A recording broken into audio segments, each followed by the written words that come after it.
Es verdad que los arquitectos pueden llegar a sufrir trastornos de personalidad múltiple. Mira, hoy me propongo demostrarte que eso no solo es posible, sino que también puede llegar a ser muy peligroso. Así que estate atento. Ninguna persona es consciente que al levantar el teléfono para contratar un arquitecto, está por convocar una especie, yo te llamaría como de hombre orquesta, no sé si es el término, pero me parece que le cuadra bien, o una especie de mini especialista en múltiples disciplinas, ¿no? Claro, vos vas a pensar, yo soy arquitecto, podría sospechar que lo que digo no es imparcial, pero vas a ver que no, estoy apuntando a otro lado que no es previsible y vas a ver que al final de cuentas vamos a coincidir. Mirá, te digo más. En realidad, ni siquiera nosotros, los arquitectos como arquitectos, tenemos conciencia de esa multiplicidad de roles hasta que no nos enfrentamos de cara contra la pared una vez que empezamos a ejercer como arquitectos con el verdadero ejercicio de la profesión. Ni bien comenzamos a ejercer, empezamos sin saberlo, creo yo, una especie de curso acelerado que nos lleva a transformarnos como en una mezcla rara de profesiones que sí o sí deberemos asumir, deberemos asumir si pretendemos vivir de lo que estudiamos. Fíjate cómo es el asunto, ¿no? Por preparación académica somos constructores. En realidad nos preparan para construir, para darle una forma concreta a una necesidad, la necesidad de la gente, y por tal deberíamos entender cabalmente de técnicas constructivas que nos permitan construir y materializar esos espacios, ¿no? También, casi por definición, somos artistas, porque según el diccionario, arquitectura es el arte de diseñar edificios y espacios, usualmente con la consideración de aspectos estéticos. Esto es lo que dice la definición, pero ante esta forma de definir, queda en claro que aunque no lo asumamos, debemos ser artistas para hacer de lo construido algo por lo menos agradable. Ahora bien, y esto no es menos importante, por ejercicio laboral, rápidamente, deberemos transformarnos en varios especialistas que abordan distintas disciplinas. Fíjate, primera de ellas, psicólogos. Como arquitectos, es fundamental aprender a escuchar. El momento de recibir el encargo del lugar que se va a habitar suele ser una especie de, yo le llamaría de catarsis, en la cual los clientes o los futuros propietarios nos cuentan sus necesidades, sus fantasías, su particular forma de ver las cosas, y uno, como profesional, debe tratar de apropiarse de toda esta información, interpretarla y decodificarla para volcarla en una idea dibujada. En definitiva, el diván está reemplazado por un escritorio, pero el resto es más o menos lo mismo que lo que hacen los psicólogos, ¿no? Además, debemos transformarnos también en médicos. Te lo ejemplifico, no me salía, en el caso de una reforma o un reciclado. El enfermo suele ser un hecho construido, pongámosle la casa, que es puesta a nuestra consideración por un propietario que está preocupado por su estado. Los síntomas pueden tener que ver con lo constructivo, con manchas, con grietas, con humedades, o con falencias como, por ejemplo, la falta de espacio, luminosidad, funcionalidad, etc.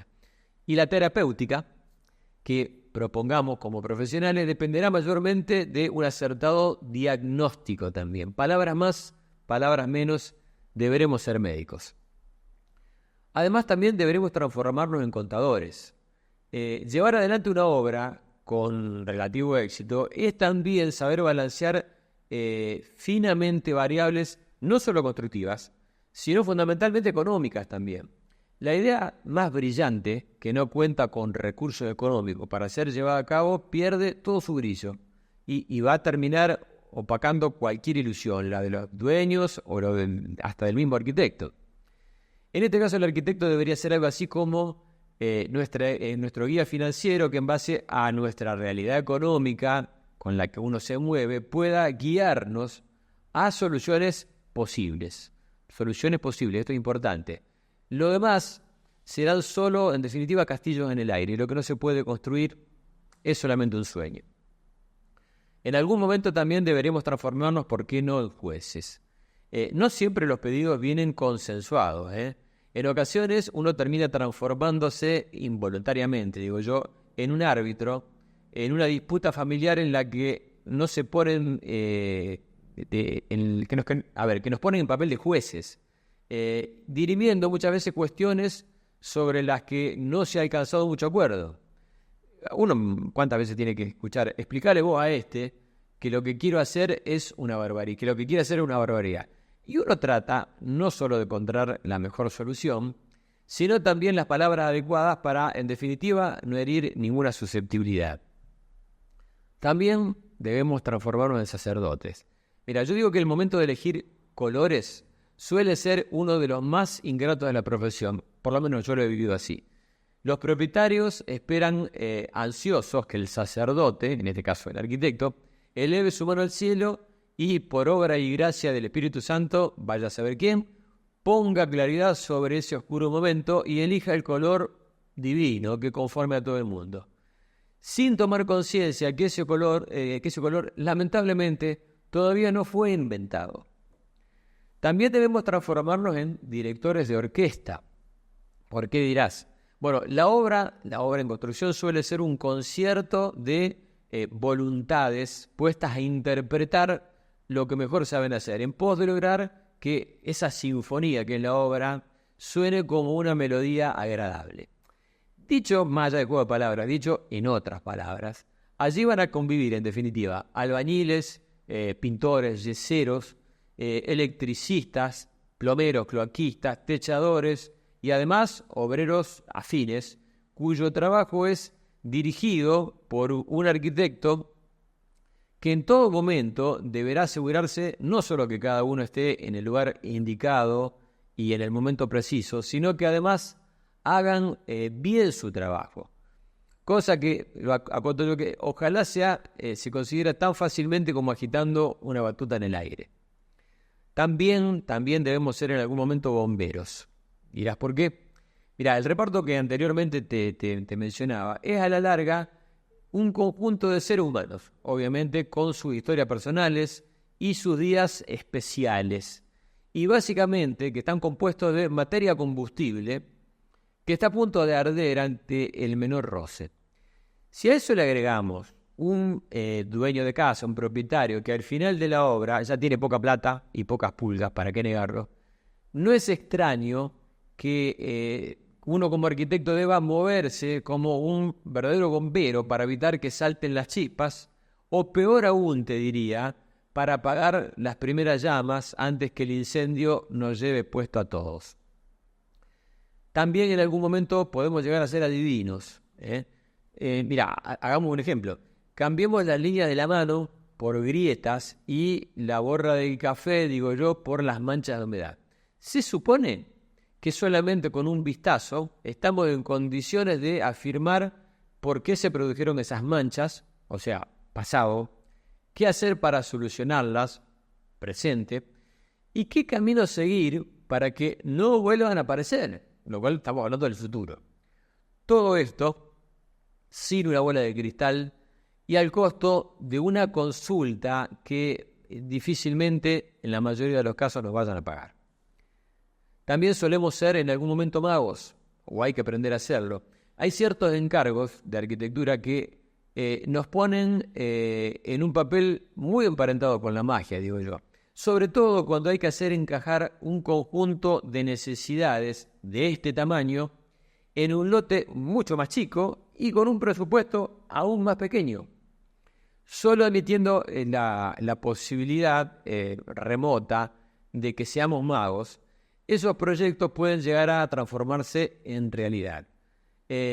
Claramente no todo es posible, aunque pensándolo bien, yo a veces digo que la magia sucede como cuando con la guía de un arquitecto o una arquitecta por la vía de un diálogo, logramos encontrar un punto de equilibrio que compatibilice o que logre compatibilizar lo que queremos hacer con lo que podemos construir. Lo que se transforma en realidad en una especie de un verdadero acto de magia. Payadores, otra profesión. Mira, para los que no conocen esta figura, el payador es algo así como lo que hoy sería un freestyler, digo yo. Alguien con la capacidad de improvisar sobre un tema, pero sin trabarse, ¿no? En rigor, la verdad, suele llegar ese fatídico momento dentro de una obra en que, luego de haber intentado lo posible y lo imposible para solucionar un determinado problema, no sin resignación, terminemos tomando la guitarra o poner una base de rap e improvisar todos nuestros mejores versos en una especie de relato lleno de tecnicismo, de palabras difíciles que nadie entiende, solo para ocultar que en definitiva se nos acabaron los argumentos. Y creo que en algún momento todos los vamos a vivir.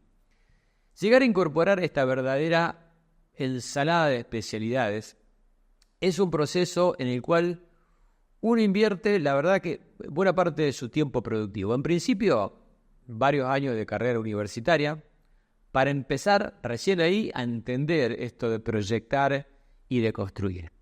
Y luego nos consumirá el resto de nuestra vida profesional para terminar de asumir, en definitiva, que al final de cuentas acabamos terminando en el sillón del psicólogo, afectados seriamente por un trastorno de personalidad múltiple como el que acabas de escuchar, del que seguramente nunca nos recuperemos. Si sos arquitecto, seguramente te habrás sentido reflejado en esta historia. Y si estás a punto de serlo, seguramente esto te servirá para conocer lo que será parte del camino que vas a recorrer. Si no sos arquitecto o arquitecta o estudiante, este relato seguramente te habrá servido para comprender un cachito así lo que pasa por la cabeza de esa persona que estás pensando en contratar. Te dejo un abrazo grande. Si te gustó lo que acabas de ver, te invito a que te suscribas y nos acompañes, porque se vienen episodios muy pero muy interesantes.